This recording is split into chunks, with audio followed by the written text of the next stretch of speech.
Muchas gracias. Por favor. Muchas gracias. Reiterar mi agradecimiento por esta amable invitación y la verdad es que hemos tenido una serie de aspectos muy importantes, cambios muy importantes que pueden ver en lo que es el tratamiento del cáncer de recto en los últimos años. En el año 1985, que es cuando yo acabé mi residencia en oncología médica, aproximadamente 2/3 de todos los pacientes con cáncer de recto requerían una colostomía permanente. No había estadificación preoperatoria, la estadificación era quirúrgica y, por lo tanto, patológica, solo patológica. El informe del patólogo era inespecífico, es decir, todavía es muy difícil distinguir delante de un informe histopatológico si la pieza es de colon o de recto, y esto es muy importante. Había un tratamiento de quimio-radioterapia que no era selectivo, la mayoría de las veces se hacía postoperatorio. De hecho, el primer y único consenso del NIH recomendaba radioterapia y quimioterapia postoperatoria. Esto suponía una elevada toxicidad porque se iban a irradiar pacientes con asas fijas del intestino delgado en la pelvis. La tasa de recidivas locales era muy alta, más de 1/3 de los pacientes. Además, había una tasa elevada de enfermedad metastásica y la supervivencia a los 5 años estaba en torno al 40%. Globalmente, era una enfermedad con curabilidad baja. Sin embargo, hoy hay una serie de cambios fundamentales. La tasa de colostomías está en torno al 10% y solo en aquellos pacientes que tienen lesiones en el tercio inferior, incluso yo diría por debajo del plano de los elevadores. La resonancia magnética es esencial en la estadificación preoperatoria. El informe del patólogo también es muy básico porque debe aportar, además de todas las descripciones histopatológicas, dos aspectos fundamentales que son el plano quirúrgico, la evaluación de la calidad de la pieza resecada y la definición de la distancia del tumor al margen circunferencial.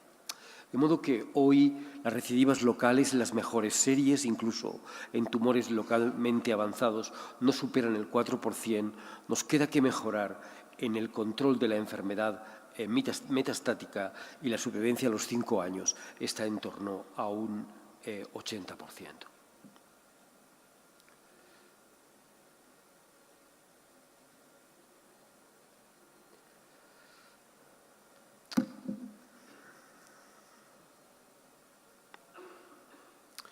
Los cambios fundamentales que se han introducido en estos últimos años en el tratamiento y en el diagnóstico del cáncer de recto son fundamentalmente, y los voy a revisar algunos de ellos muy someramente, el concepto de cirugía de excisión total del mesorrecto, el valor impresionante que la resonancia magnética tiene en la estadificación inicial de los pacientes, con una tasa de seguridad que es superior a otras tecnologías en la definición, sobre todo, de la afectación o no de la fascia mesorrectal, el papel cada vez más predominante del patólogo, el uso de tratamiento preoperatorio en vez de postoperatorio, y lo más importante quizá es la selección de pacientes según criterios de riesgo y la integración del conocimiento en un equipo multidisciplinar. El concepto de excisión total del mesorrecto ha cambiado la percepción anatomoclínica de esta enfermedad, y en las series iniciales, cuando este plano sagrado no era respetado.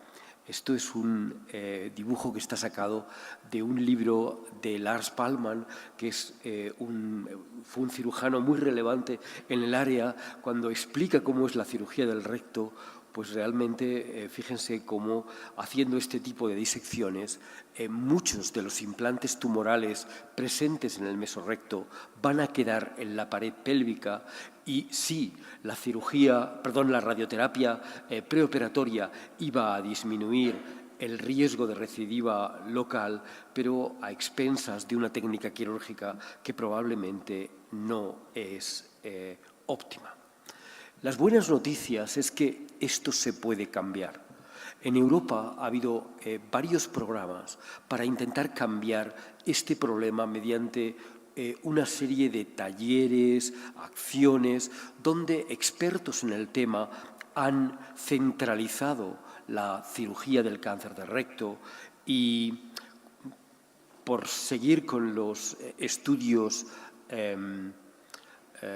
suecos, donde la tasa de recidivas locales era más del 30%, en distintos estudios de distintas épocas, la tasa de recidivas locales se redujo en más de un 8% y la muerte por cáncer de recto pasó de ser un 15% a un 6%. Es decir, solamente la educación en cirugía, la implantación de la cirugía mesorrectal ha sido capaz de hacer esto. Pero también hay un concepto básico que es el de la estadificación de cualquier tumor. Y la resonancia ha traído mucha luz en este aspecto. No solamente por la capacidad que tiene de definir el criterio del TNM, sobre todo definiendo cuál es la invasión de la pared intestinal y los ganglios linfáticos, sino también otros aspectos, que es la distancia a la fascia mesorrectal definida antes del inicio de cualquier estrategia terapéutica, si hay o no afectación del esfínter e incluso un dato que antes solamente teníamos por la histología, que es la invasión vascular venosa extramural y que podemos percibir perfectamente con la resonancia magnética. Aquí tienen un ejemplo de un paciente que tiene múltiples adenopatías mesorrectales, una de ellas cerca de la fascia mesorrectal y, por lo tanto, con una amenaza de margen afecto y también una afectación en la cara anterior de la fascia mesorrectal que implica un cierto riesgo. La afectación del músculo puborectal es también algo muy importante, que hay muchos métodos válidos, desde la misma exploración rectal, la ecografía, pero también la resonancia define la afectación de algo que de entrada, cuando el tratamiento final va a ser la cirugía, nos hace considerar que probablemente no sea posible la conservación del esfínter anal. Y luego la invasión vascular, que es muy importante porque en muchos pacientes esto se asocia con metástasis a distancia. De modo que una buena resonancia va a ser capaz de aportar mucha información en la toma de decisiones. Pero también el patólogo tiene que cambiar. Y de hecho ha cambiado la manera que tiene hacer el informe. No solamente nos importa el TNM, sino nos importa también la valoración macroscópica de la integridad del mesorrecto, junto con la distancia desde el tumor al margen de resección circunferencial. Así como la estadificación postoperatoria tras quimio-radioterapia. No quiero insistir en muchos detalles. Nosotros planteamos una serie de estrategias para el manejo multidisciplinario y este es el mensaje más importante, que cuando uno tiene que abordar un paciente con un cáncer de recto, requiere discutir individualmente todos los casos, con todos los detalles y sobre todo la discusión de la resonancia de cara a los aspectos del tratamiento es fundamental para evitar lo que antes la doctora Ruiz decía, tanto el sobretratamiento, sobretratar con quimio, radioterapia a quien no lo necesita, como evitar el infratratamiento, que pacientes vayan a cirugía con un riesgo muy alto de márgenes afectos. Esto requiere una estrategia integradora de múltiples especialistas, donde el plan de trabajo de un comité multidisciplinario empieza con una reunión semanal donde se discuten todos los casos nuevos, todas las imágenes nuevas de resonancia que se han captado esa semana, la selección del tratamiento para los pacientes, en los pacientes que ya se han operado, discusión del informe histopatológico, y todo esto va a producir una mejora en la coordinación de los cuidados, porque cada caso es considerado desde perspectivas diferentes por todos los integrantes del equipo multidisciplinario. Y además es un contexto óptimo para llevar a cabo investigación en cáncer de recto. Quiero insistir en el aspecto macroscópico de la excisión de mesorrecto. Nuestro grupo trabajó en este tema. Aquí tienen 3 imágenes. La primera podríamos llamarle la A como mesorrectal. El plano mesorrectal está limpio y sin ninguna indentación. En el segundo hay alguna pequeña indentación en la superficie mesorrectal, y en el tercero, este segundo, le llamaríamos intramesorrectal, y al tercero le llamaríamos que tiene un plano de muscular propia, porque en una de las imágenes vemos la muscular propia. Eso quiere decir que lo que falta a estas piezas se ha quedado en la pared pélvica del paciente, y por lo tanto esto va a suponer un riesgo muy importante de recidiva local. Esto, si cabe, es más importante en los tumores del tercio inferior, en los que hay que hacer una amputación abdominoperineal, donde, como ven, la calidad de las piezas puede ser muy diferentes, y esto va a tener un impacto fundamental en la tasa de recidivas locales, que es mucho mayor en todos aquellos pacientes que no tienen afectación, que no tienen un mesorrecto completamente satisfactorio. También lo que es muy importante, decía antes, esta es nuestra experiencia cuando se hacen pacientes cuando se analizan pacientes que por cualquier circunstancia tienen afectación del margen circunferencial, vemos que la tasa de recidivas locales es mucho mayor en aquellos que este margen circunferencial está afecto frente a los que no lo tienen. Otro aspecto fundamental es la estimación del riesgo, y la estimación del riesgo la hacemos en base a criterios histopatológicos. Un número significativo, pero no muy elevado, siempre por debajo del 20%, van a tener una respuesta completa patológica, y eso se relaciona, lo veremos en la próxima charla, con un curso natural excelente. Sin embargo, tenemos algunas técnicas, por ejemplo, esto es el Neoadjuvant Score, que se utiliza, nosotros lo hemos utilizado, para estimar el riesgo de los pacientes después de una intervención quirúrgica y después de quimioradioterapia neoadyuvante, donde vemos que el peso mayor en esta fórmula lo tienen los ganglios positivos después de quimioradioterapia, y también, aunque menos, la ausencia de infraestadificación en la T. Esta es la publicación original, y esta es nuestra serie de más de 150 pacientes recientemente aceptada para publicar, donde vemos que, dependiendo de la cuantificación del Neoadjuvant Score, con un seguimiento de más de 10 años, hay 3 tipos de curvas totalmente diferentes, y esto nos puede ayudar a decidir qué pacientes deben llevar quimioterapia postoperatoria. Quiero hablar también muy brevemente sobre algunos aspectos de nuevas estrategias. Por ejemplo, ¿sería posible tratar solo a los pacientes con quimioterapia? Hay pocas series.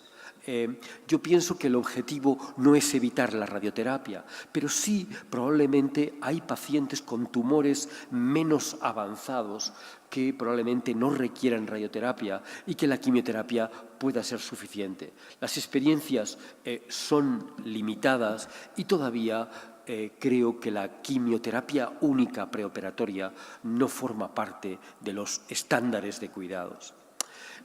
También es verdad que cuanto más tratamos tumores más tempranos, la posibilidad de obtener una remisión completa es mayor. Así, si tratamos pacientes con quimio-radioterapia con el objetivo de preservar el esfínter, vamos a tener un 57% de remisiones completas patológicas y conforme la T, el estadio inicial, va avanzando, esta tasa de remisiones va a ser solamente del 12% en los pacientes que tienen estadios T4, por ejemplo. El intervalo de cirugía a la radioterapia, de quimio-radioterapia a la cirugía también es importante. El retraso de la cirugía incrementa la posibilidad de obtener remisiones completas.